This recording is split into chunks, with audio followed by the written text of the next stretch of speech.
معزز ناظرین، آج 22 رجب المرجب ہے اور اس تاریخ کو صحابی رسول، ہم سوار رسول، کاتب رسول، صحابی ابن صحابی، سلطان المسلمین، امیر المؤمنین، خال المسلمین، اسلامی تاریخ کے پہلے بحری بیڑے کے سپہ سالار، فاتح شام و روم، فاتح قسطنطنیہ، 64,65,000 مربع میل پر حکمرانی کرنے والے، جن کا سلسلہ نسب 5ویں پشت میں حضور خاتم النبیین صلی اللہ علیہ وآلہ وسلم سے جا کر ملتا ہے، جن کے اوصاف میں اخلاص، عہد وفا، علم و فضل، حسن سلوک، عاشق رسول اور عاشق اہل بیت اطہار قابل ذکر ہیں۔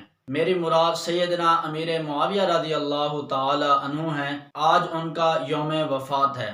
سیدنا امیر معاویہ رضی اللہ تعالیٰ عنہ کے بارے میں ایک مرتبہ حضور خاتم النبیین صلی اللہ علیہ وآلہ وسلم نے دعا مانگی کہ اللہم اجعلہ ہادیا مہدیا، کہ اللہ معاویہ کو ہدایت یافتہ اور ہدایت دینے والا بنا دے۔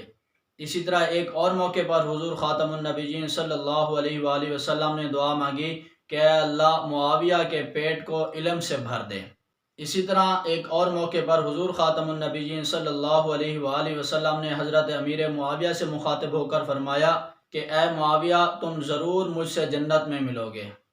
سیدنا امیر معاویہ رضی اللہ تعالیٰ عنہ نے سب سے پہلے اقامتی ہسپتال دمشق میں قائم کیا۔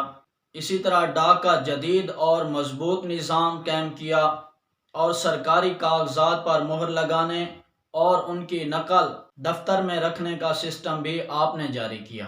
اسی طرح آپ رضی اللہ تعالی عنہ نے دین، اخلاق، لا، میڈیسن، سرجری کی تعلیم کا بھی انتظام کروایا، اور سب سے بڑا آپ کا کارنامہ کہ آپ نے سب سے پہلے بحری فوج کی تیاری کے لیے شمالی افریقہ کے جنگلات کو کٹوا کر 40,000 ماہرین کو بحری جہاز بنانے کا حکم دیا۔ چنانچہ انہوں نے تقریباً 6 ماہ کے عرصے میں 1700 بحری جہازوں پر مشتمل ایک دیو ہیکل بحری بیڑا تیار کیا۔ اس وقت کی سب سے بڑی طاقت رومن امپائر مانی جاتی تھی، جس کے پاس 500 یا 600 بحری بیڑے تھے۔ آپ رضی اللہ تعالیٰ عنہ نے بحری جنگ کر کے طرابلس، سوریہ، انطاکیہ، الغرض مصر سے لے کر مراکش تک کا سارا خطہ اسلامی سلطنت میں شامل کر کے حضور خاتم النبیین صلی اللہ علیہ وآلہ وسلم کے اس فرمان کے مستحق بنے کہ حضور خاتم النبیین صلی اللہ علیہ وآلہ وسلم نے ارشاد فرمایا، اول جیش یغز البحر فقد اوجب الجنہ، کہ سب سے پہلا لشکر جو بحری جنگوں کا آغاز کرے گا وہ اپنے اوپر جنت کو واجب کر دے گا۔